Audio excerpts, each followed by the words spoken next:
Welcome to our deep dive into the neuroscience of procrastination.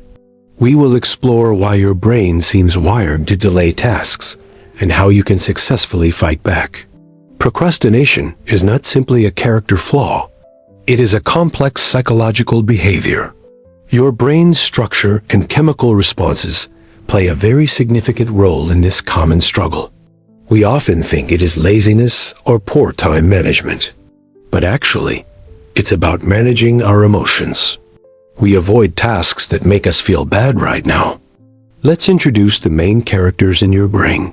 The limbic system, your emotional center, and the prefrontal cortex, your logical planner.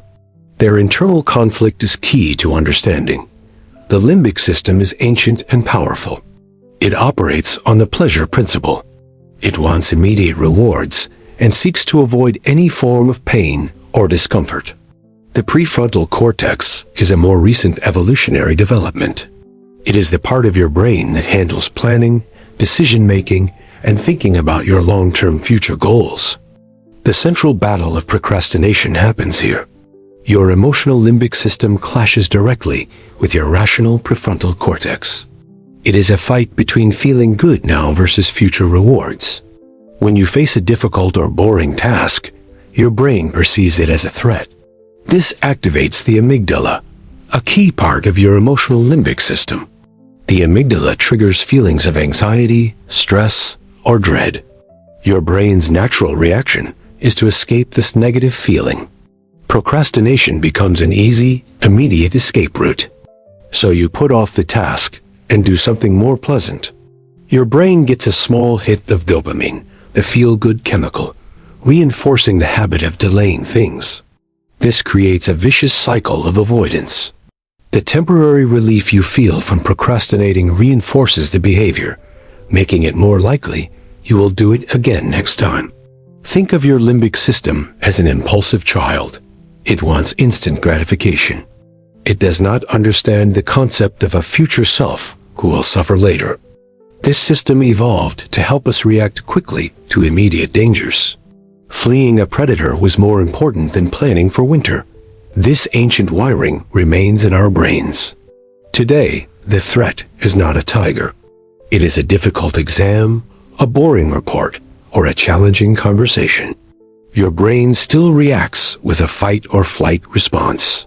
Your brain's primary goal is survival and comfort. The limbic system prioritizes immediate emotional comfort over the abstract, distant goals set by your prefrontal cortex. This is critical. Let's talk more about the prefrontal cortex. It is the CEO of your brain. It understands consequences and can visualize the benefits of completing a difficult task. However, the prefrontal cortex uses a lot of energy. It is easily fatigued, especially when you are tired, stressed, or hungry. It is a very demanding brain region. When your prefrontal cortex is weakened, the emotional limbic system takes over more easily. This is why you are more likely to procrastinate when you feel overwhelmed. The connection between these two brain regions is crucial. A stronger connection allows your logical brain to better regulate the impulses coming from your emotional brain. This is teachable. Procrastination is essentially a victory for the limbic system. It successfully hijacks your intentions, steering you toward immediate pleasure and away from the perceived pain of the task. So, your brain isn't wired to fail. It is wired for immediate survival and comfort. This wiring just happens to be poorly adapted for modern life's demands. The key is not to eliminate the limbic system's influence. That is impossible. The goal is to strengthen the prefrontal cortex and help it win more often. Now, let's transition to how we can rewire our brains. This is not about willpower alone. It is about using smart strategies that work with your brain's nature. The first step is awareness. Simply recognizing that procrastination is an emotional management problem, not a character defect, can significantly reduce the guilt and shame associated with it. This self-awareness reduces the secondary stress caused by beating yourself up. That stress only weakens your prefrontal cortex further, making the problem worse, not any better. Next, Practice self-compassion. Forgiving yourself for past procrastination is vital. Research shows self-compassion boosts motivation and self-control, helping you move forward more effectively. Now for a practical strategy. Break it down. A large, intimidating task triggers a strong negative emotional response. Your limbic system screams, "Danger," and pushes you to flee. Break the task into tiny, non-threatening steps. Instead of write the report, start with open a new document. This seems manageable and lowers the emotional barrier. Each small step you complete gives you a small sense of accomplishment. This provides a little dopamine reward, which helps build positive momentum and motivation for the next step. You are essentially tricking your limbic system. You are making the task seem so small and easy that it no longer triggers a strong threat response from the amygdala. Another powerful technique is the 2-minute rule. Commit to working on any new task for just 2 minutes. Anyone can do something for only 2 minutes. Often, the hardest part is simply starting. The 2-minute rule bypasses the initial resistance.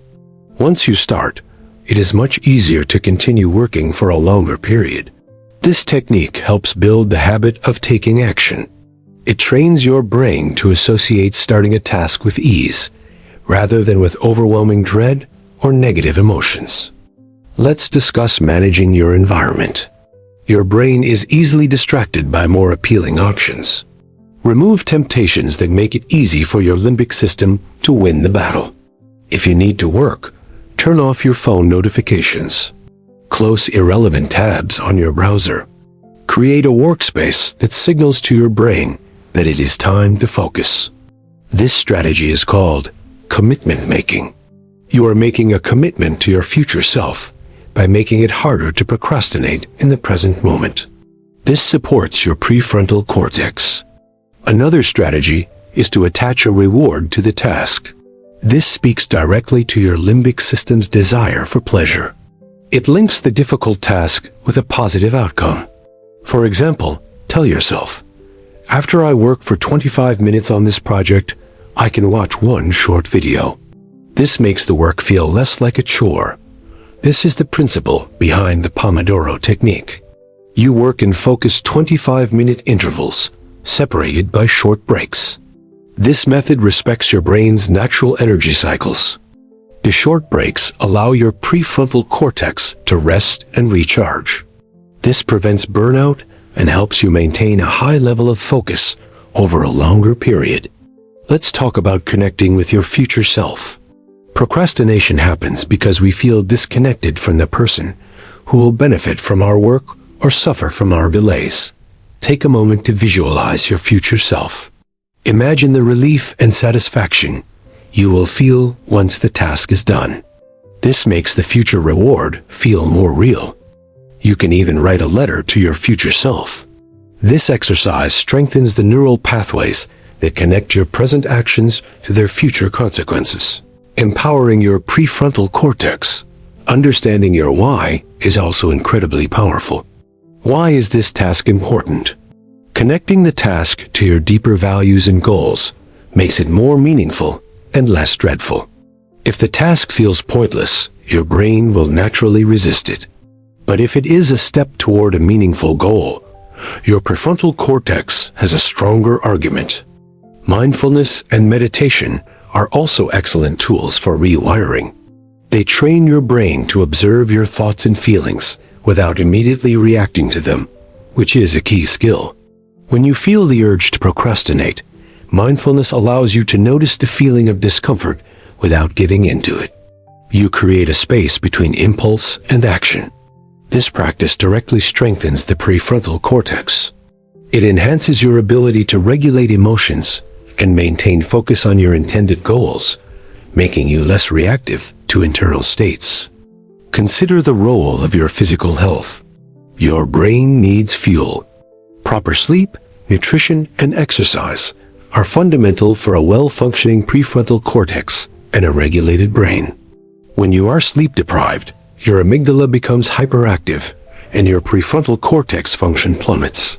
This is a recipe for procrastination as your emotions will easily take over. Similarly, a balanced diet provides the energy your brain needs to handle complex tasks. Sugary snacks can cause energy crashes, which also weaken your resolve and your focus. Regular exercise has been shown to boost executive functions.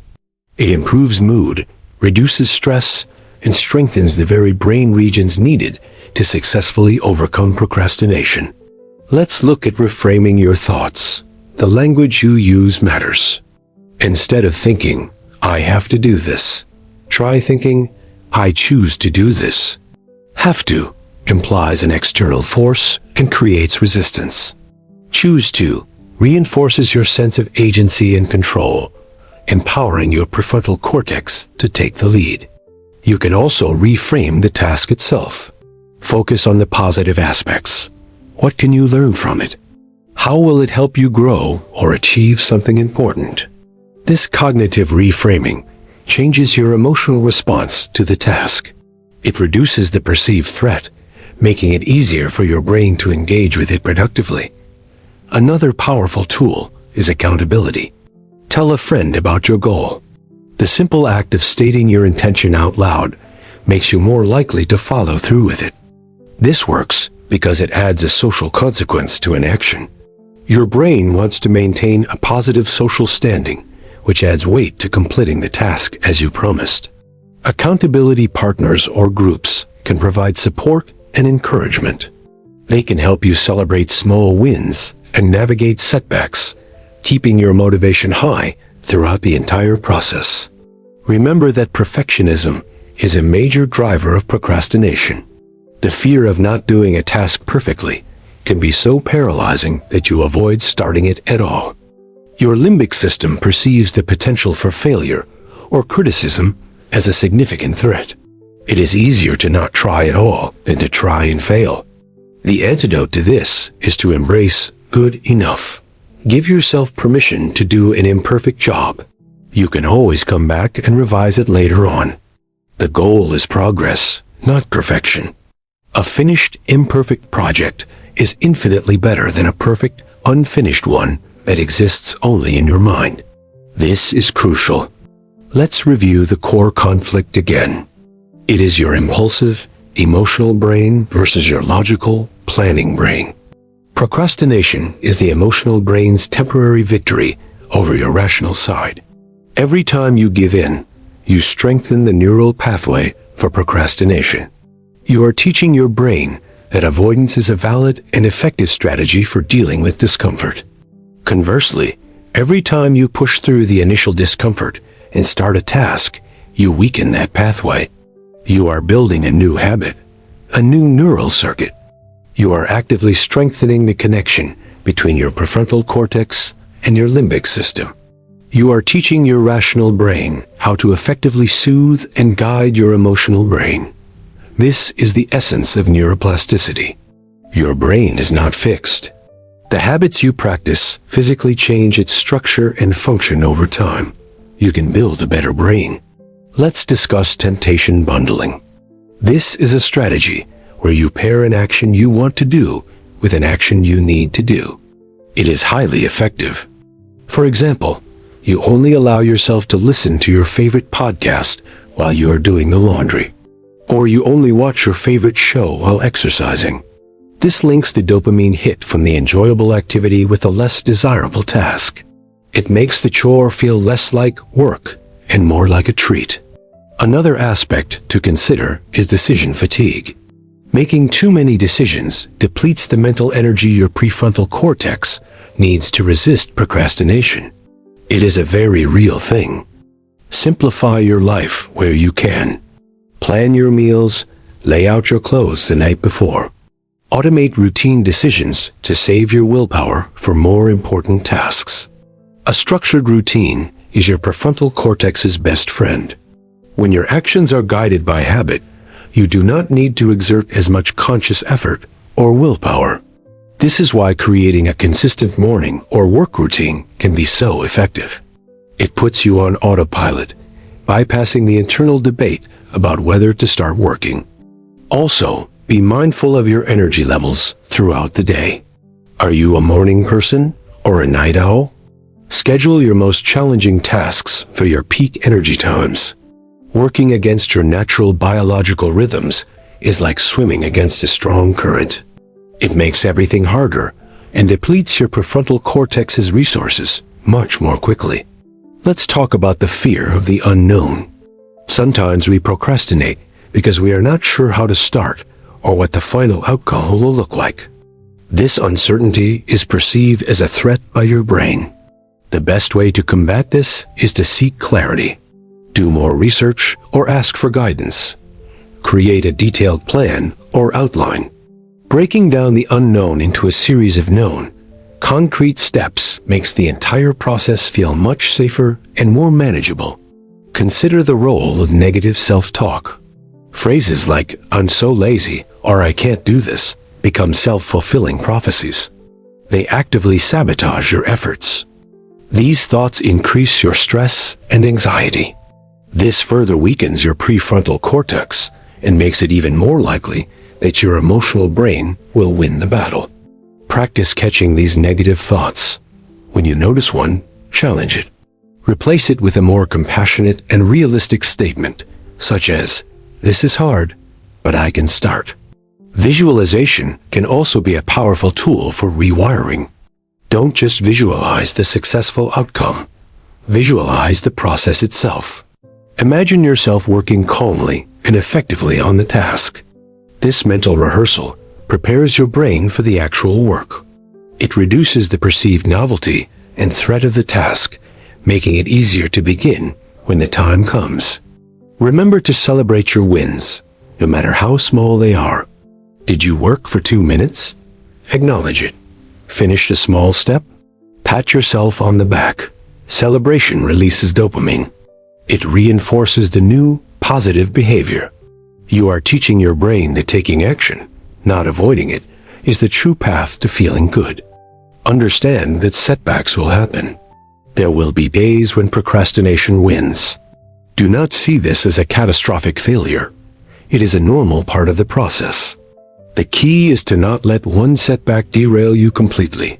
Practice self-compassion, learn from the experience, and get back on track with the very next task. The goal is not to become a perfect, non-procrastinating robot. The goal is to build a better relationship with your work, your emotions, and your own brain. Let's summarize the key rewiring strategies. First, manage your emotions through mindfulness and self-compassion. Recognize that procrastination is not a moral failing. It is a coping mechanism. Second, make tasks less threatening. Break them down into tiny, manageable steps. Use the 2-minute rule to just get started. Progress over perfection is the new mantra. Third, support your prefrontal cortex. Manage your environment. Get enough sleep and work during your peak energy times. Reduce decision fatigue by creating strong routines and habits. Fourth, create motivation. Connect tasks to your values. Use rewards and temptation bundling to make work more appealing. Visualize your success to make future rewards feel more present. Finally, build your support system. Use accountability partners. Share your goals and your struggles. Remember that you are not alone in this very common human experience. Your brain is not your enemy.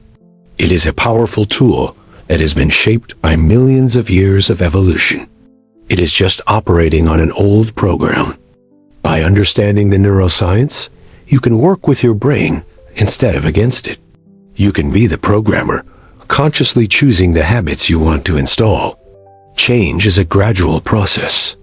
It requires patience, persistence, and a lot of self-kindness. Each small step you take strengthens the new neural pathways for productivity. You have the power to rewire your brain. By applying these strategies consistently, you can overcome the pull of procrastination and achieve your most important long-term goals. Thank you for joining this discussion. We hope this insight into your brain's inner workings empowers you to take control and build a more productive and satisfying life.